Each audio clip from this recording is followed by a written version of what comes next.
Hello, my dear friends. Hello, my dear listeners. How are we all?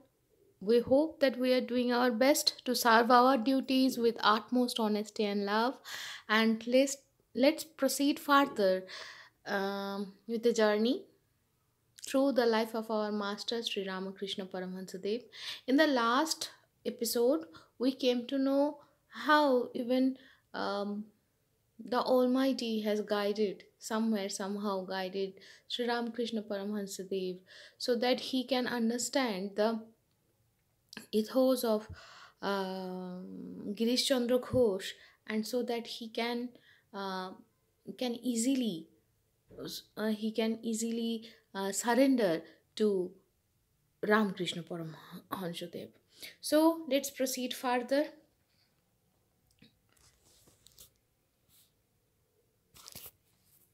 One day, a devotee complained to Sri Ramakrishna about the intemperance of Girish and begged him to advise him to give up liquor.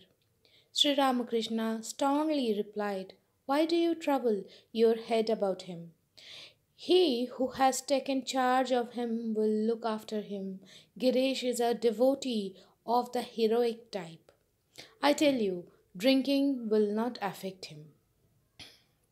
The master knew that mere words could not induce a man to break deep rooted habits, but the silent influence of his love worked miracles. Girish tried his best to conquer his love of drink and succeeded to a certain extent. One day, however, he went to see an actress who was ill and drank so much that he had to spend the night at her house. It was the first time he had ever slept in such a place. In the morning, when he had sobered up, he understood what had happened and, stung with remorse, started directly for Dakshineshwar. Not, however, without a flask of wine. Dismounting from the coach, he ran to the master and, clasping his feet, began to weep. In the meantime, Sri Ramakrishna told a devotee to take Girish's shoes, scarf, and flask from the coach. When Girish became calmer, he felt a desire for a drink and was much disturbed when he found that the carriage in which he had left the flask was gone. But the master produced the flask and Girish drank before all. When he realized what he had done, he was much ashamed. Sri Ramakrishna only said, "All right, enjoy yourself to your fill. It won't be for long." He knew that Girish would soon be purged of all dross. After this incident, the latter seldom touched liquor. One day, in the course of conversation, Sri Ramakrishna said to Girish that along with his work he must remember God at least in the morning and evening. He looked at Girish as if expecting a reply. "That is a very simple thing to do," Girish thought. "But I am a busy man with no fixed hours for food or sleep. I shall surely forget to remember God at those stated hours. So, how can I promise that?" Sri Ramakrishna read his mind and said, "All right, if you cannot do that, remember God before meals and at bedtime." Girish was not willing to promise even that.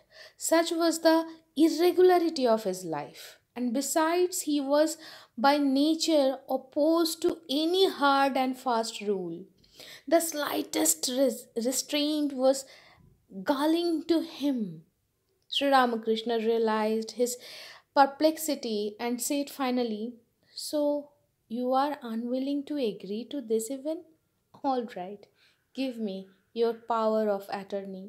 Henceforth, I assume responsibility for you. You need not to you need not do anything." The master was in one of his exalted moods when he said these words. Girish heaved a sigh of relief. Now he had just what he had wanted. He was overwhelmed by the infinite love and compassion of the Master, which freed him from the tasks of atoning for his past sins and preparing for a future life. He said to himself, "Ah, now I am saved.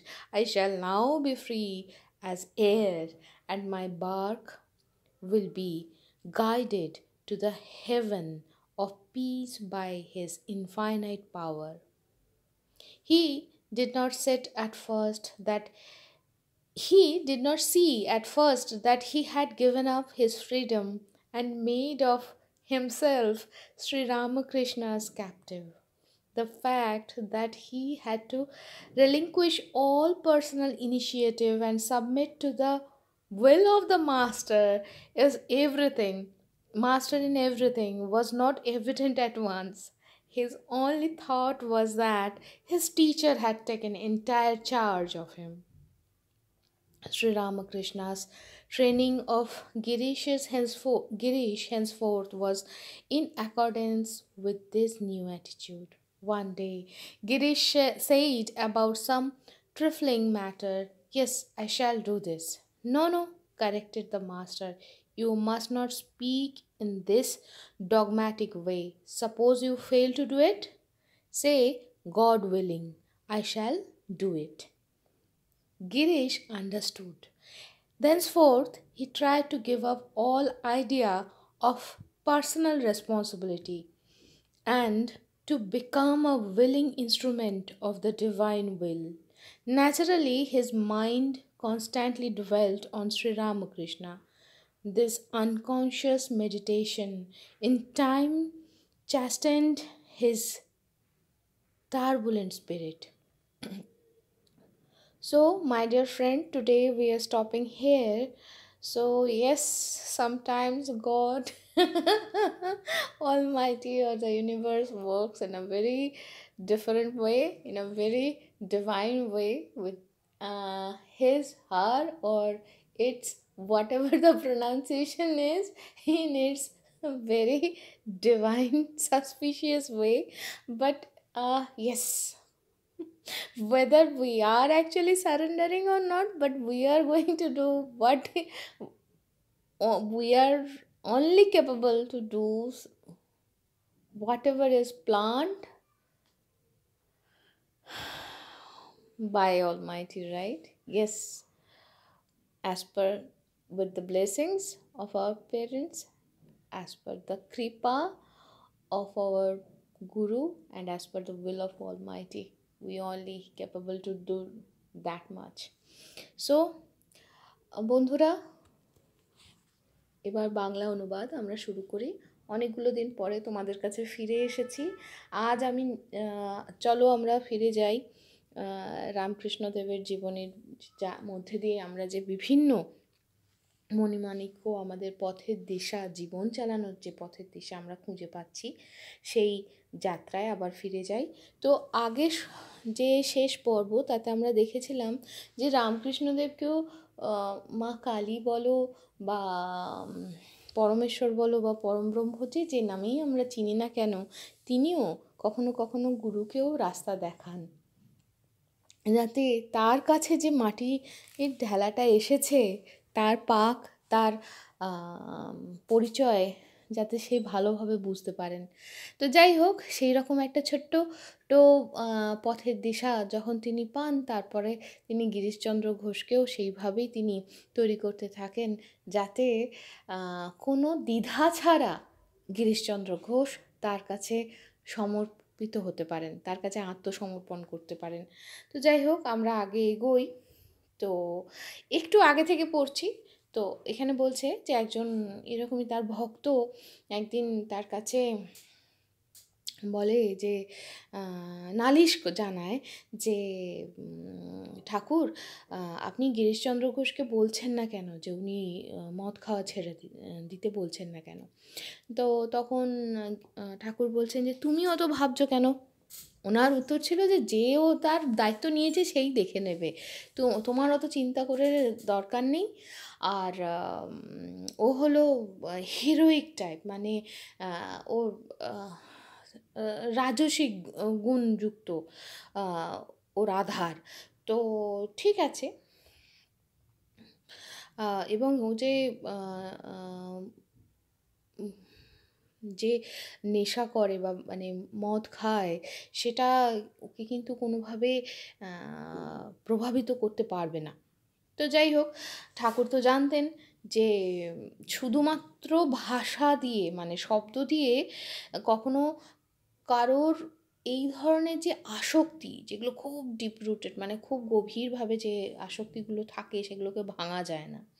কিন্তু প্রচণ্ড ধৈর্যের সাথে, ধীরে ধীরে ভালোবাসার সাথে, ওই যে সততার ভালোবাসার সাথে যখন যেটা করা হয়, সেটা কিন্তু একটা চমৎকার ঘটিয়ে দেয়, আশ্চর্য রকমের ফল আনে। তো গিরিশচন্দ্র ঘোষও চেষ্টা করেছিলেন, করতেন, তখন চেষ্টা করে যাচ্ছেন, কিন্তু আগের মতো না খেলেও, মানে একেবারে বন্ধ করতে পারেননি, কিন্তু তিনি তখনও খাচ্ছেন। হুম। তো একদিন গিরিশচন্দ্র ঘোষ তার একজন অভিনেত্রীকে দেখতে যান, এবং তার শরীর খারাপ হয়, তাই জন্য তাকে দেখতে যান। তো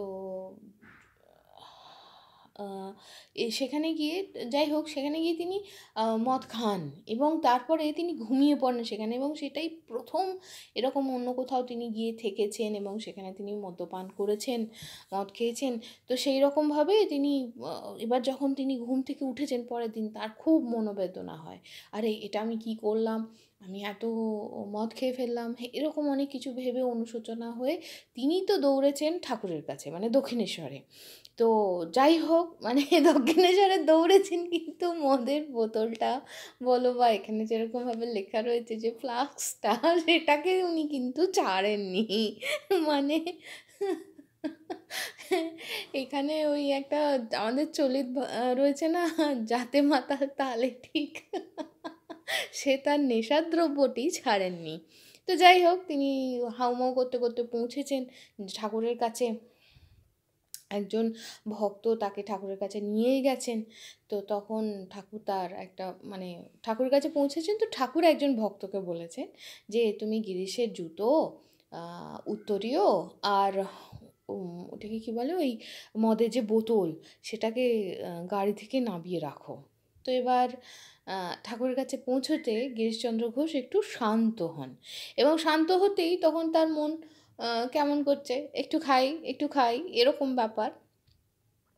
তো আহ, আহ, এবার গিরিশচন্দ্র ঘোষ আরও বেশি দুশ্চিন্তা বলবো না, আরও বেশি তার প্রাণ হাঁকপাক করছে যে হায় হায়, কী হলো, তো গাড়িতে রেখেছিলাম সেইখানেও পাওয়া যাচ্ছে না, যে কী হবে। তো ঠাকুর তখন তাকে বলে তুমি খাও। তো ঠাকুরের সামনে তখন ওর কিছু মনে নেই ওনার, উনি ঢকঢক করে খেতে আরম্ভ করে দিয়েছেন। ঠিক আছে, এবার খাওয়া টাওয়া শেষ করার পরে তখন তার এবার তার মাথা কাজ করতে আরম্ভ করেছে, মানে খেয়ে নিয়েছে, সে তো ঝোঁকের ঘরে খেয়ে নিয়েছে, তারপরে তার মনে হচ্ছে যে এ বাবা আমি কি করলাম। তো রামকৃষ্ণ খুব লজ্জিত হয়ে পড়েন, তখন ঠাকুর বলছেন ঠিক আছে, তুমি আনন্দ করে খেয়ে নাও যতটা তোমার খাওয়ার ইচ্ছে, আর বেশি দিন এটা নেই। তো তো কারণ তিনি জানতেন যে এরপর খুব তাড়াতাড়ি গিরিশচন্দ্র ঘোষ এই নেশাটাকে ত্যাগ করবেন, পুরোপুরিভাবেই ত্যাগ করে ফেলবেন। তো একদিন এরকমই কথাবার্তা হচ্ছে, তো তো গিরিশচন্দ্র ঘোষকে তিনি বলেন যে তুমি একটা জিনিস, কাজের সঙ্গে একটা জিনিস মনে রাখবে, যে সকালে আর বিকেলে, মানে সকাল সন্ধ্যায় ঠাকুরের কথা, মানে ভগবানের কথা যেন মনে রাখতে হবে। তো উনি দেখছেন কি বলবে, কি উত্তর দেয়। তো বলছে আমার এটা খুব সহজ কাজ। তারপরেই বলে বলছেন গিরিশচন্দ্র ঘোষ, কিন্তু আমি তো খুব ব্যস্ত মানুষ, আমার ওরকম কোনো খাওয়ার ঘুমানোর কোনো সঠিক সময় নাই, আমি পারবো না, আমি ভুলে যাবো, আমি পারবো না। ভগবানকে অত মনে রেখে ওই ওরকম টকটক করে একটা সময় আমি পারবো না, আমি আপনাকে কী করে কথা দেবো। তো তখন ঠাকুর বললেন যে আচ্ছা, তার ভেবে বলছেন আচ্ছা ঠিক আছে, তুমি যদি সেটা করতে না পারো, যখন খাবার খাবে, আর যখন ঘুমোতে যাবে তখন অন্তত মনে রেখো ঠাকুরের নাম করো, ভগবানের নাম করো। তো গিরিশচন্দ্র সেটাতেও না বলতে চাই, মানে সেটাতেও তিনি কথা দিতে চাইছেন না। তো তার কারণ তার জীবন এতটাই ইররেগুলার ছিল, মানে এতটাই অব্যবস্থিত ছিল। তো এবার তার এবং সবচেয়ে বড় কথা, তার চারিত্রিক একটা বৈশিষ্ট্যই হচ্ছে যে তিনি কখনো বাঁধন মানতেন না, মানে কেউ একটা নিয়ম বেঁধে দেবে, গণ্ডি কেটে দেবে, সেইটা কিন্তু তিনি একটুও, মানে কি বলবো, সেটাকে সহ্য করতে পারতেন না।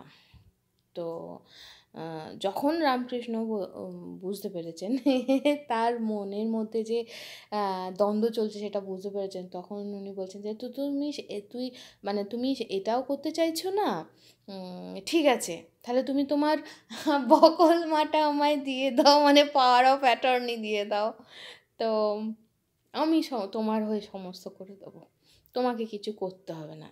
তো যেই বলেছেন ঠাকুর, তখন গিরিশচন্দ্র ঘোষ খুব খুশি যে হ্যাঁ, খুব ভালো, আমাকে কিছু করতে হবে না বাবা, আমি ঝাড়া হাত পা একেবারে হাওয়ার মতো মুক্ত। ওহ উফ, আর আমি বেঁচেও গেলাম, ঠাকুর যেখানে আমার হয়ে সমস্ত ভগবানকে ডেকে ডেকে দেবেন, আমার আর কোনো অসুবিধে নেই বাবা, আমাকে যেখানে পৌঁছানোর আমি পৌঁছে যাব এই আনন্দে। তিনি তো রামকৃষ্ণদেবকে নিজের বকলমা দিয়ে দেন, ঠিক আছে, কিন্তু তিনি এটা বুঝতে পারেননি যে তিনি তার সমস্ত কিছুর ভার তার হাতেই দিয়ে দিলেন। যে স্বাধীনতাটা তার কাছে এত প্রিয় ছিল, একটা নিছক নিয়মও তিনি যে